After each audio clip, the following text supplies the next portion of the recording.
it's Lo. Hi, I'm Hayleigh, And we are Wrestling Winedown. On this episode, we're going to cover the few moments and matches that we liked this week. We'll also be going over our Money in the Bank predictions and, of course, our word on the street. So grab your glass of wine. We're going in for the 3 count.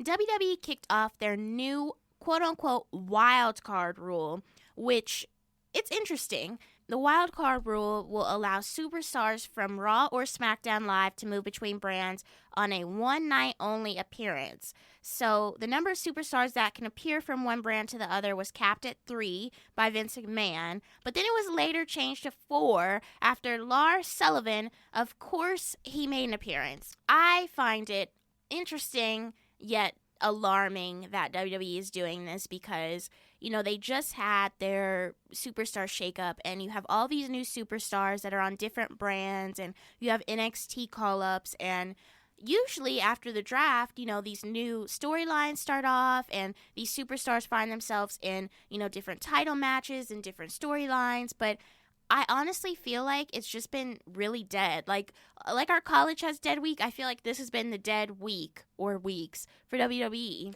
I agree, especially on Raw and SmackDown.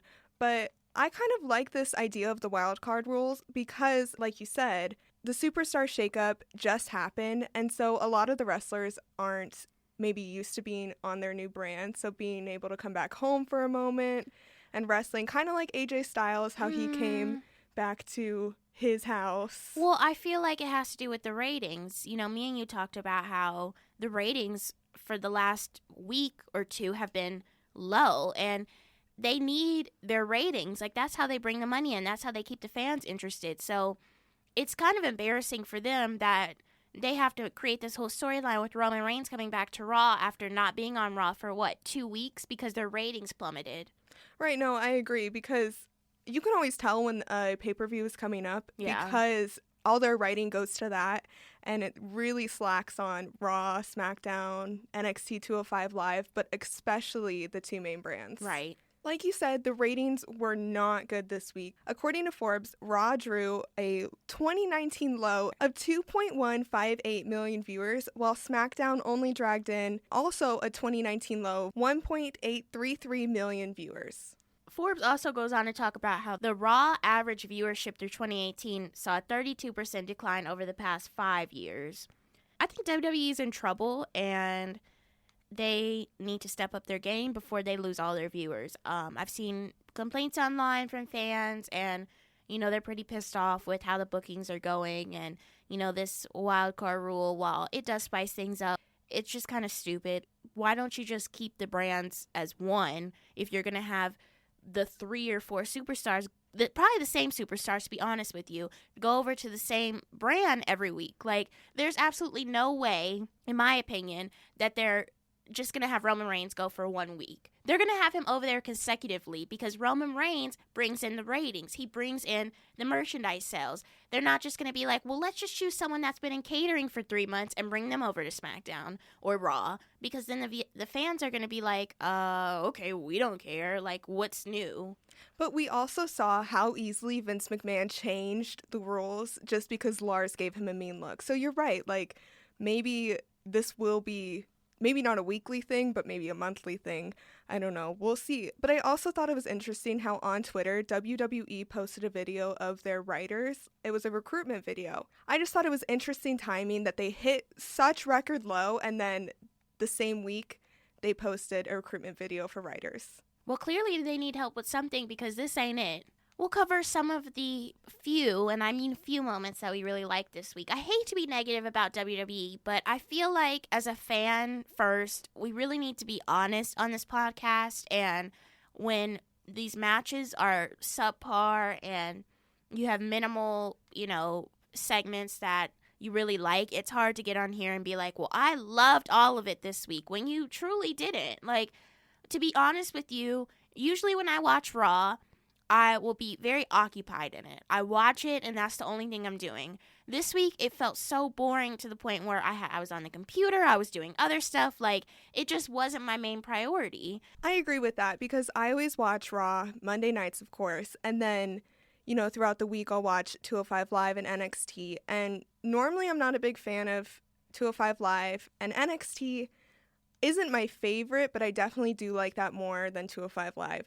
But NXT was probably the best show this week. 205 Live followed that, and then SmackDown and Raw maybe came in equal. And that never happens. I mean, granted, I'm very biased about NXT. I love NXT and how authentic it is, but usually the main shows are, they're at the top of the list. But, right. Different people run Raw and SmackDown than NXT, so... Right, different writers and everything. I also think it works in their benefit that it's not, Raw is like 3 hours long, SmackDown is like an hour and a half to 2 hours, but NXT and 205 Live are about like an hour. And so they don't have as many matches, and I know they don't have as many wrestlers on those brands, but if WWE cut it down on weeks that they maybe don't have so much to show, then their writing and their viewership probably wouldn't go down because people wouldn't be like, why am I watching this? This is so boring. They could also utilize the talent that they haven't used on the actual brand itself, not bringing someone over from SmackDown to Raw or vice versa. Figuring out, these superstars, the McMahon said the fans matter, and now after WrestleMania, it's kind of like that went out the window. Like, we're not seeing stuff that we enjoy. Maybe getting some of these superstars that are on the brand that, aren't on there weekly, and we kind of see sometimes, but they get a good reaction, like Anderson and Gallows in the Revival, but instead, WWE is making a whole mockery out of these two tag teams, and it's annoying. Yeah, like Lo said, we don't want to be negative, we just want to be honest with you guys, but there are so many new storylines that could be created so easily, and I want to see that. I want to see what they're going to do with these new people that they brought to the different brands. I just want some new things on WWE. Give her what she wants. Give me what I want! We had 2 WrestleMania rematches this week on Monday Night Raw, which included Roman Reigns versus Drew McIntyre, as well as Daniel Bryan versus Kofi Kingston for the WWE Championship. I liked the match between Kingston and Bryan. I did not like the match between Reigns and McIntyre. The WrestleMania match between Reigns and McIntyre was not interesting, in my opinion. The only reason why I really paid attention, because this was the first match Roman was back. I really wanted him to win because it was like his victory, it meant a lot. But now it's on Monday Night Raw, and it's like, I hate when they do this. I hate when they start having to recycle matches because they don't know what else to do.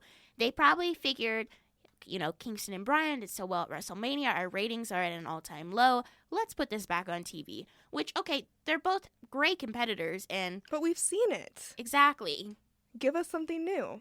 I'm speechless. I don't know. Probably my favorite match on all of the shows this week was actually from 205 Live. So I thought that they did the show really well. Which, about time. Shocking, yes. So it started off with a promo from Mike Kanellis and Maria Kanellis about their main event match of the night.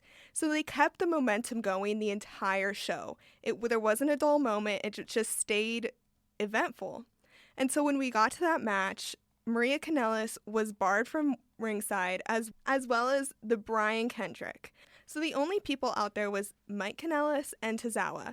And this is great because I know that Maria Kanellis always gets involved, and so does the Brian Kendrick. So for just them to have this main event, and it was a great event.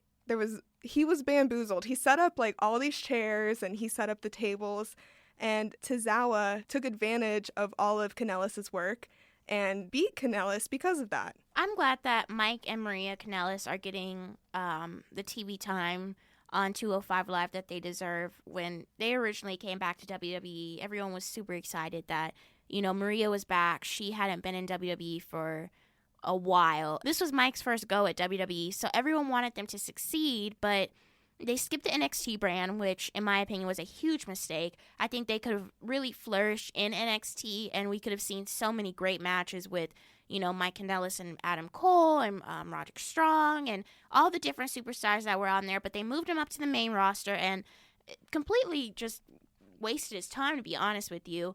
he did a couple events, like main roster events, and then slowly but surely we just didn't see him. And we didn't see her either. But now, she's starting to be in some of the Battle Royal. She was in the WrestleMania pre-match.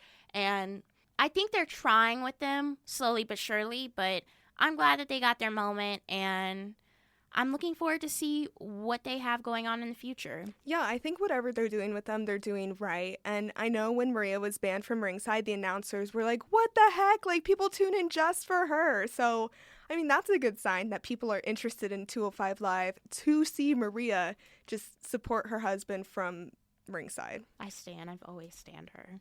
WWE got one over on Sami Zayn this week. On Monday night, he was thrown in the trash by Braun Strowman, and the next night he's on SmackDown, and AJ Styles and Kofi Kingston insinuate that he definitely didn't shower in the 24-hour period, which, I don't know, I wasn't there, but, Kofi ended up offering a title match to AJ Styles and Sami Zayn, which, okay, interesting. Well, he said he would offer it to either of them, and then they both got a match. It was weird. Yeah.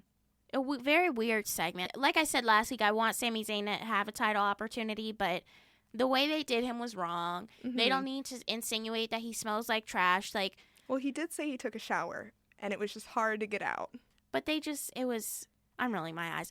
Can he just wrestle already, damn it? I know. Let's stop with all the shenanigans, the nonsense. Let him wrestle. So I thought that it was interesting during this match that Kevin Owens came out and attacked Xavier Woods. Sami Zayn and Kevin Owens used to be best friends, so they haven't been this close in a while. So I'm wondering if there's going to be some more matchups between them, if they're going to be friends again. I hope so. I love them together, but what do you think? I love them together too, but I don't want to see the same thing again. They were together for quite a while, and I felt like Sami Zayn was Robin and Kevin Owens was Batman. Sami Zayn was just the sidekick, and then he got injured, and that's when I prayed to God that they would bring him back and not put him right under Kevin Owens' wing again, because Sami Zayn deserves better. He deserves it all. Well, correct me if I'm wrong, but weren't they friends and they broke up, and then during a pay-per-view event, he ran out and saved Kevin Owens from probably Shane McMahon jumping off of who knows what. So as we've talked about this entire show, WWE repeats a lot of things. So romances are hard, and so are romances. So, we'll see what happens with them. So my other favorite match this week was from NXT. So it was Matt Riddle versus Adam Cole. And I love Adam Cole. I think that, maybe they're not using him right currently, but for him to have more of these matches is great. So Matt Riddle, the original bro from Las Vegas, might I add, he's interesting. I looked him up. He has 3 kids. Just that bro life. He is a kid. He seems like a kid. I definitely imagine him in a frat. Oh, me too. And also he wrestles shoeless, which makes me very uncomfortable. But this match was really good, in my opinion. Matt Riddle used to be in MMA, and he kind of fights like an MMA fighter still. He doesn't fight like the other wrestlers, which I think is a weird mix-up between the two, but everyone loves him, though. He kind of seems like a stoner. A little bit. Low-key. They can't smoke weed, but I think he might. They had a lot of athleticism in this, and Matt Riddle did defeat Adam Cole, which I think was deserved. I think that Matt Riddle really proved himself in this match. You mentioned that you think Adam Cole is not being used properly. Do you see him winning the NXT Championship at NXT TakeOver against Johnny Gargano, or do you think Johnny's going to keep his title? I personally think Johnny's going to keep his title. I think that Johnny's more of a fan favorite at this moment, and Adam Cole, he is getting more matches that I've seen, but I think that Johnny still has this for the moment, and Cole's time isn't here yet. If we all remember, Adam Cole kind of threw a tantrum after his last match that he lost against Johnny Gargano because 2 out of 3 falls, and Adam Cole got the first pinfall, and he said that because of that, he should have won, which doesn't make sense. So I think that little tantrum he threw maybe set him back a little bit in the fans' eyes. But like I said, we'll see what happens, and I see him become a bigger superstar soon. Let's talk about the Firefly Funhouse, episode 3 this week, and it was creepy as usual. It was. Interesting but creepy. I was watching this segment with my friend, and I had the TV on, and it started playing, and were watching it, and he's like, what the hell is this? That means it's good. If someone's like, what the hell is this? Like, you expect them to be power bombing each other, choke slams, and we have Bray Wyatt with these damn puppets. Mm-hmm. So this week was interesting. We lost a character. We did. We had a casualty. Rambling Rabbit is deceased. Rest in peace. I know. And we're still waiting for Bray Wyatt to get in the ring and wrestle. This was kind of weird because there was kids involved, and they looked like demented. I can only imagine what Bray Wyatt said to them. He was probably like, look dead inside. Don't smile. Just stare into the camera. I know, because they panned across them, and they all just kind of looked like out of it. And I'm like, this is getting weird. Like, when I was a kid, I'd be like, what the heck? And just start laughing. Yeah. So they're great actors. They are. They are. Maybe they'll have a future in the WWE. Maybe. And our final favorite moment of the week, we crowned new SmackDown Tag Team Champions because the Hardy Boys had to relinquish their championship titles last week. Right. So I bet you cannot guess who the new winners are. We're going to tell you, obviously. Shane McMahon came on our televisions, and he thought that he was just going to crown new SmackDown Tag Team Champions. Just give them away. Yeah, without a match. Makes Daniel sense, Bryan right? and Rowan come out, and Shane announces that they're the new tag champs. The Usos come over, another wild card from Raw, and Shane decides to put them in a match, and ultimately Bryan and Rowan win, and they're the new tag team champions. How do you feel about this? So I thought that even if the other wild card participants didn't make sense, this made sense, because why would Shane McMahon just hand these titles over when, like the Usos said, they work hard for them, and they're not about to like watch them just being given away? Well, you know, in my opinion, I kind of knew the Usos weren't going to win because they just got drafted to Raw. Right, it's and not they their would brand. exactly, they wouldn't have the Usos take the titles and have two sets of titles on Raw and none on SmackDown for tag teams. Right. So would it have gone over? Because I was confused. What would have happened if they won? They would have gone over. They would probably have to defend them on SmackDown, but they're technically still on the Raw roster, so they'd be doing double duty. Okay. But I don't think they would defend on the Raw brand. Right. I mean, that's just weird that it was the Usos and not a tag team that was already on SmackDown. Because why utilize the talent that you have on your damn roster? Preach. All right, Lo, let's get into our Money in the Bank predictions. So Money in the Bank, 2 weeks from now. There's lots of matches, lots of interesting things going on. I'm looking forward to this. It should be an interesting pay-per-view. I hope we'll see some crazy moments. But let's get into some of our predictions. What matches do we have? So we have some big championships on the line, such as the Universal Championship, WWE Championship, Raw Women's Championship, and SmackDown Women's Championship. And might I add, Becky has a busy May 19th. Mm-hmm. Busy. And I don't think this is, like, good planning. I mean, she has to do it. But how is she going to do 2 full matches, probably back-to-back? Nah, I don't think they'll do her back-to-back. I hope it's not back-to-back. They would just do her so dirty. She needs a break. She needs some water. I don't know. She might need some wine. Damn, after 2 matches. First of all, I think they're probably going to put one of her matches at the beginning of the show and probably one closer to the end because they like to spotlight the women. Probably going to sprinkle the Women's Tag Championship in there in the middle just to keep people entertained. So we have the WWE Championship on the line with Kofi Kingston and Kevin Owens. Who do you think is going to win that match? Kofi, 100%. Kofi deserves it. Kevin Owens turned on him, and Kofi has been defending his title on Raw and SmackDown, like, pretty much week after week. So he has proven himself. He's not a B-plus player. He is the WWE champion. So I think he deserves to keep this. What do you think? I think Kofi is going to end up winning. I think, Kevin Owens is a great competitor, and he's going to push it to the limit with Kofi, and he knows how Kofi is in the ring. But I don't see Kofi losing the championship this soon. It's been a month almost, and everyone loves Kofi as champion. The ratings are high when Kofi's champion. The only way they're taking that belt off of Kofi is if Roman Reigns gets involved and he becomes a new, challenger. Because we honestly don't know where Roman Reigns is right now in terms of face or heel. I'm assuming he's a face since he's in a match with Elias, but, you know, him punching Vince McMahon kind of came off as heelish, so I don't know. I wonder if Sami Zayn is going to come out. I don't think so. And something is going to happen between him and Xavier Woods. I don't know. I definitely, like we said, like I could see something happening between KO and Sami Zayn. I wonder if it's going to happen during this match. We have the Universal Championship on the line with Seth Rollins versus AJ Styles. For this one, I am going for Seth Rollins. Again, ratings. I think both of these superstars bring the ratings in, but as I said before, Seth Rollins and Kofi Kingston have both had their championships for less than a month, and I just don't see it happening this fast. I see Seth Rollins holding that championship for a long time, and I see him and AJ Styles competing for the belt more than once. I don't think it's a one and done. What do you think? I want to agree with you 1,000%, and I hope that Seth Rollins keeps it, but something in me is saying AJ Styles is going to get this because he was one of the Wildcard participants.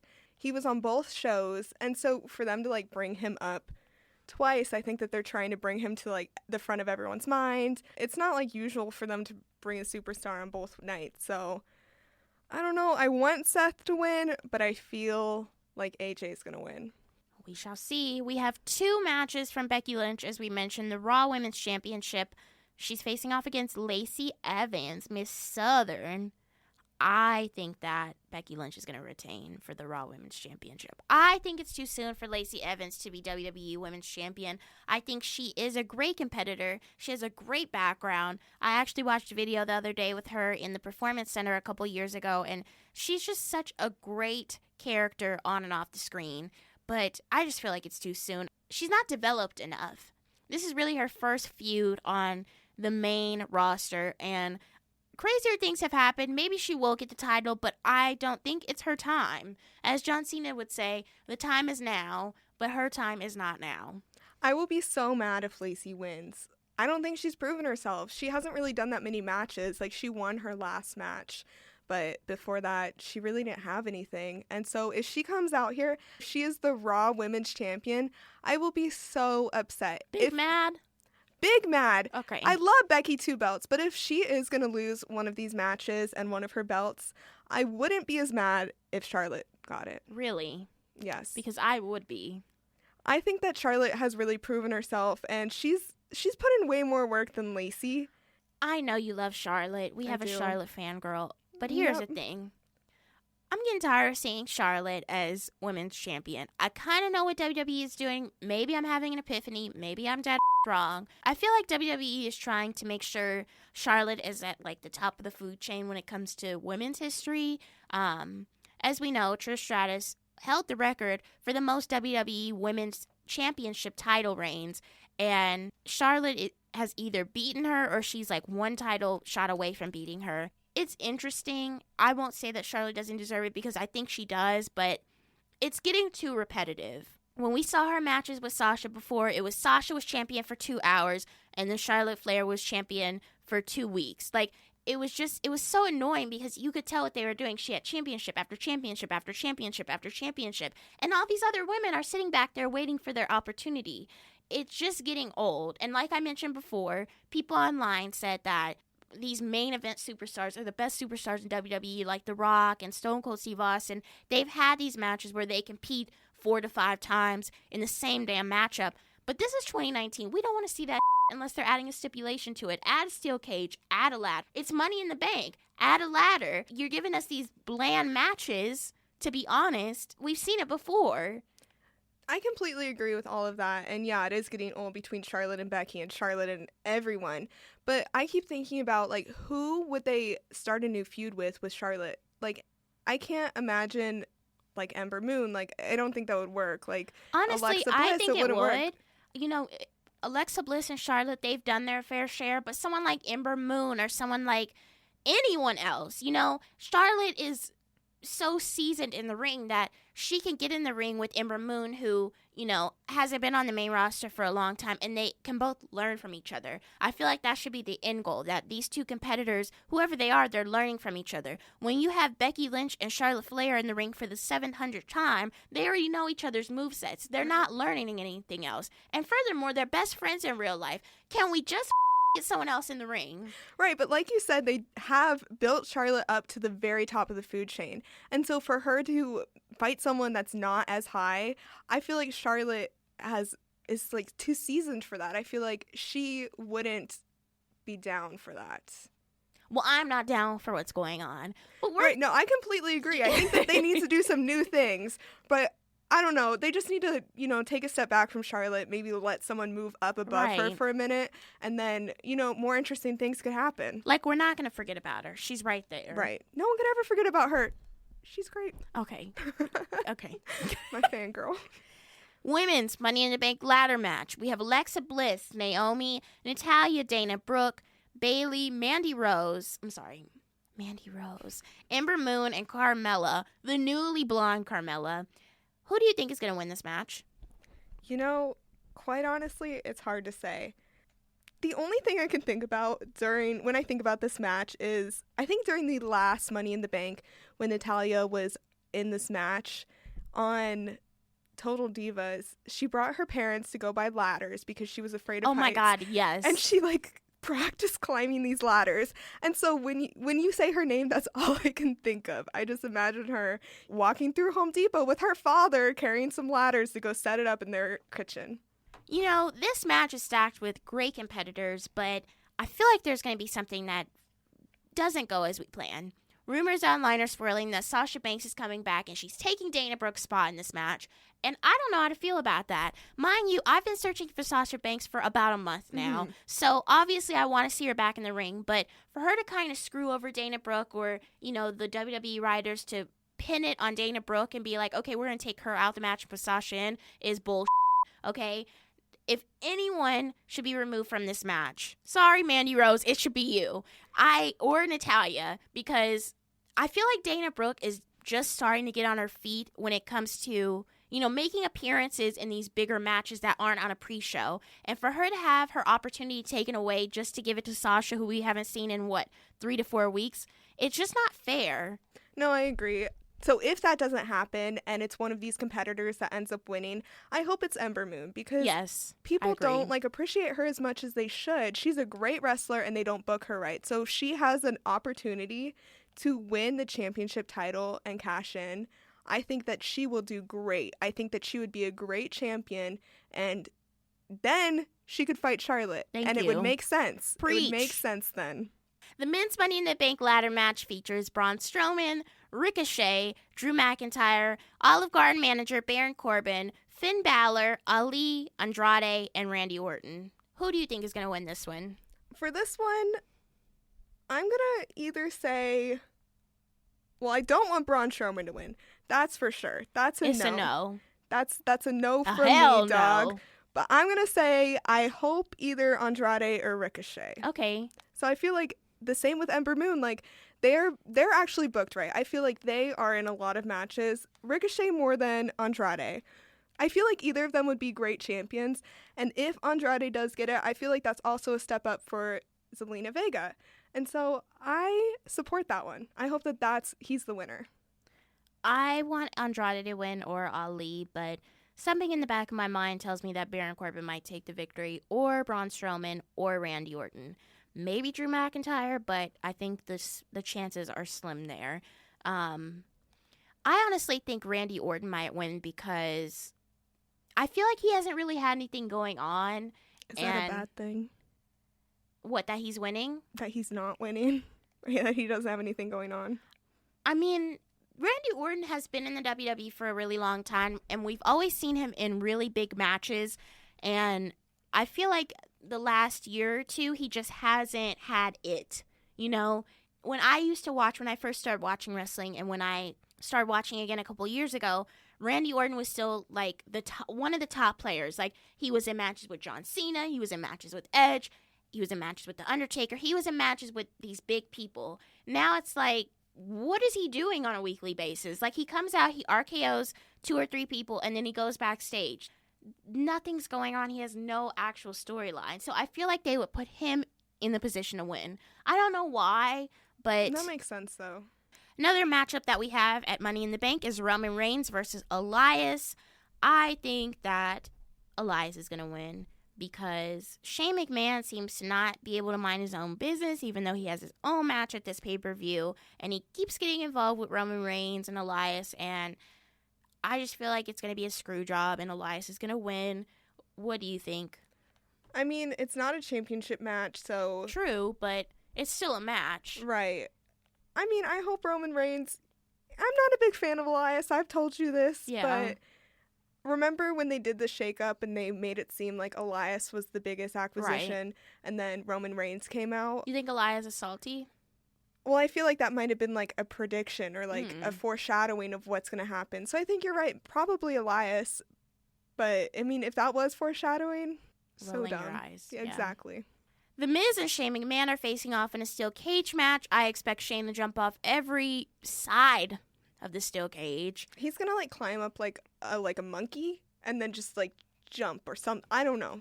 How is he going to get up there? He's going to figure it out. He's going to climb until he reaches the top. And I don't think he's going to win. Mm-mm. But they have had a lot of drama this week. Shane kicked him in the and... Did you see that? And then he escaped in a limo. The Miz has had the upper hand, and then Shane had the lower hand, you could say. Do you think the Miz's dad is going to make an appearance in this? They said online that the Miz's dad is injured from the match that he had. They keep calling him Mr. Potato Head, so I hope that that's honestly really rude. It is so rude. It makes me so mad. Like, Shane is so disrespectful. He is. And I think that the Miz wants this more, and Shane is just trying to run from him at every chance he has. We should have a dad versus dad match. Vince McMahon versus George Mizanian. I would love that, and I would be George all the way. We have the United States Championship on the line. Samoa Joe versus Rey Mysterio. I am not interested in this match, to be quite frank with you. The match at WrestleMania lasted 2.5 seconds, and I'm sure this match will not last that long either. So speaking of some family getting involved, Rey Mysterio's son, Dominic, has been in Samoa Joe's target lately. All up in his grill. Mm-hmm. Mm-hmm. So it's been rumored that Dominic signed a contract with WWE, which we can't confirm, but I just think it's an interesting time for Dominic to get involved when Samoa Joe and Rey Mysterio have this, like, feud going on, but it's not, like, a great feud. Yeah. So, I mean, for them to get his son in there, that's, interesting. Something new. Well, something new. It is something new. We've seen Dominic in storylines before with Rey Mysterio and Eddie Guerrero a long time ago, and Dominic was, like, 6 or 7, so we haven't seen him for a long period of time, and he's grown up. We can't wait to live tweet with you guys May 19th when Money in the Bank is on WWE Network for just $9.99 a month. Not an ad, just telling you, sign up. It's worth it. Definitely watch. Let's get into the word on the street. We're going to kick it off with some Lars Sullivan news. Big E commented on Lars Sullivan's online behavior before, and he stated that many in WWE are aware of the past racist comments attributed to Lars Sullivan. So, a while back, and now it's resurfacing, Dylan Miley, which is Lars Sullivan's real name, was on a bodybuilding forum. This was around 2008, 2013. He was talking about, and he was sharing tasteless jokes, sexist, racist, homophobic, and other hateful views. He even commented on some WWE superstars and WWE legends, and people are pissed because he's back on television. He has this huge main roster push. You see him on TV every week, and these former comments that have been made by him on the internet, they haven't been addressed. They haven't been apologized for. There's evidence to support that this is him. There's pictures of him posted from back in the day, and we know it's him. And no one in WWE, Lars Sullivan himself, hasn't taken responsibility. And I know Lars Sullivan is a follower of Wrestling Winedown. He follows us on Instagram, but we absolutely do not condone this behavior. Absolutely not. This pisses me off because I think of Leo Rush and how, he's made comments in the past, nothing to this extent at all. And people have looked at him sideways. People have said about him. And Lars Sullivan is over here being racist. He's being sexist. He's being homophobic. And no one addresses it. People go to social media. They look up WWE stuff. You have young children online. They go and see this stuff, Lars Sullivan fan or not.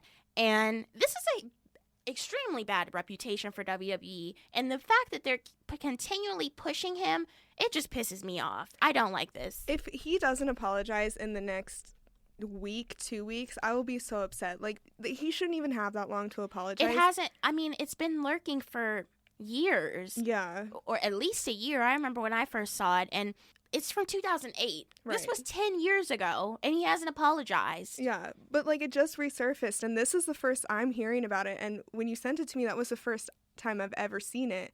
So I feel like more and more people are going to see this, and WWE is going to have to do something. And if they don't, that is so unprofessional of them, and they're going to lose a lot of viewers. So, as we said, Big E commented on this. He's currently at home. He is rehabbing his torn meniscus, and he pretty much said, many are aware if true, he has to bear the albatross of being a bigot and working in a company that is now filled with minorities, which I'm glad that Big E said something, because I feel like a lot of WWE superstars, when they see stuff about their coworkers that is negative, they won't comment on it. They won't say anything. But someone directly tweeted this to him, and they said, are you aware of the racist a-hole that you're going to have to work with?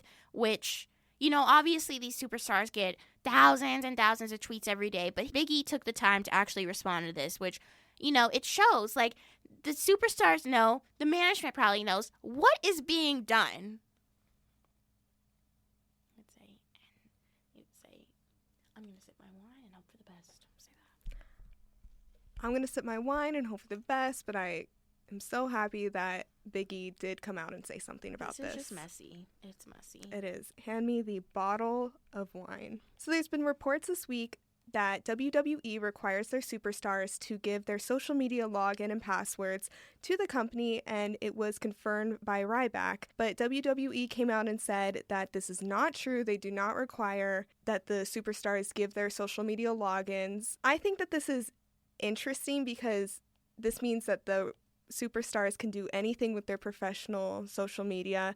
Like, they could be DMing anyone, they could, be sliding in anyone's DMs, and they can make it very unprofessional, which is bad for the company. But at the same time, like, in this time and day, like, social media freedom and network security and all of that, people rely on their social media being safe, and they rely on, them being able to do whatever they want. So I'm split on this. I'm split on if they should be required to give the logins.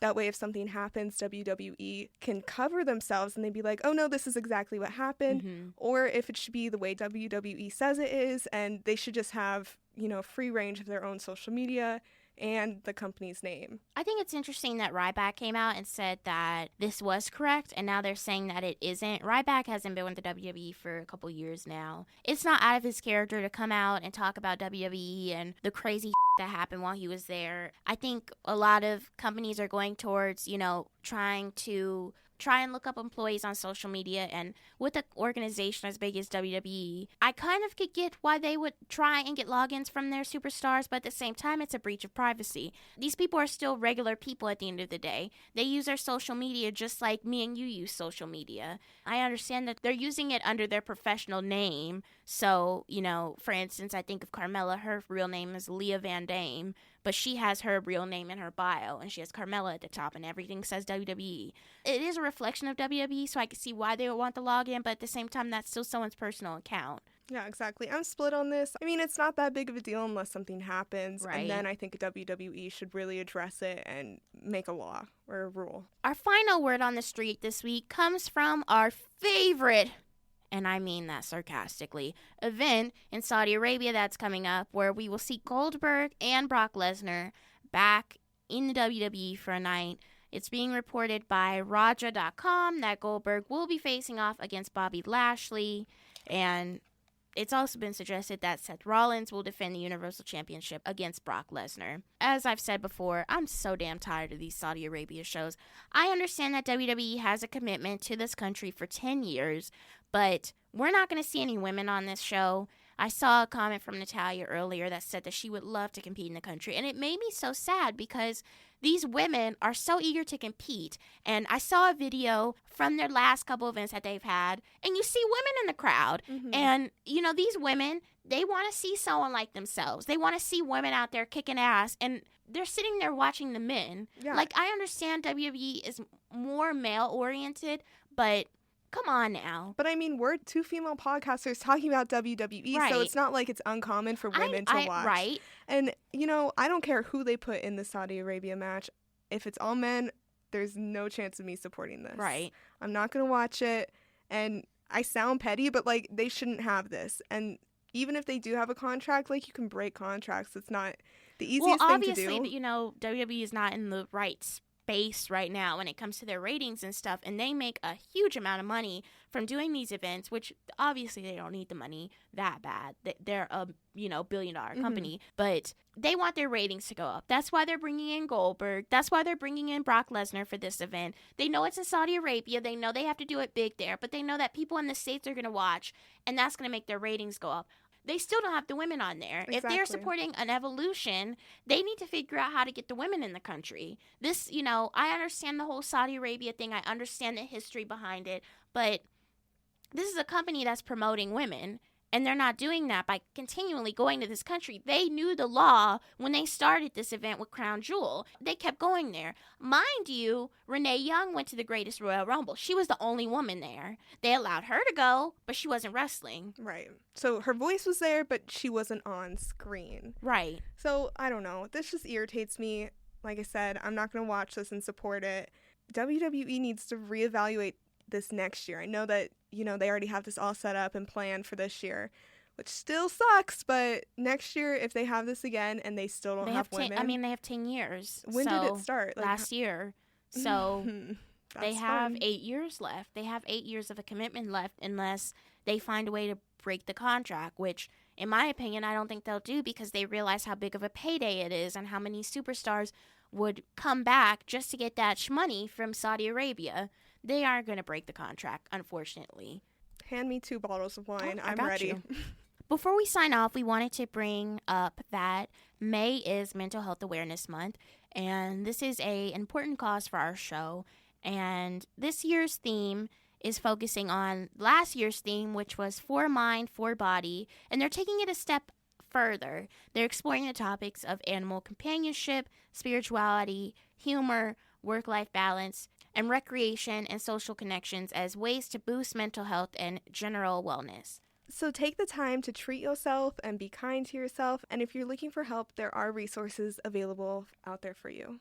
Thank you for tuning in to another episode of Wrestling Winedown. You can tune in to all of our episodes on Apple Podcasts, Google Play, Spotify, and wherever else you listen to your podcast to. We upload episodes every Saturday. You can also find us on social media on Instagram and Twitter, WWDcast, that is at WWDcast. We have our question of the week posted that we will be talking about next week, so be sure to go on our Twitter and answer that for us for a chance to be featured on the show. Until next time, enjoy your wine and, of course, enjoy your wrestling. Cheers!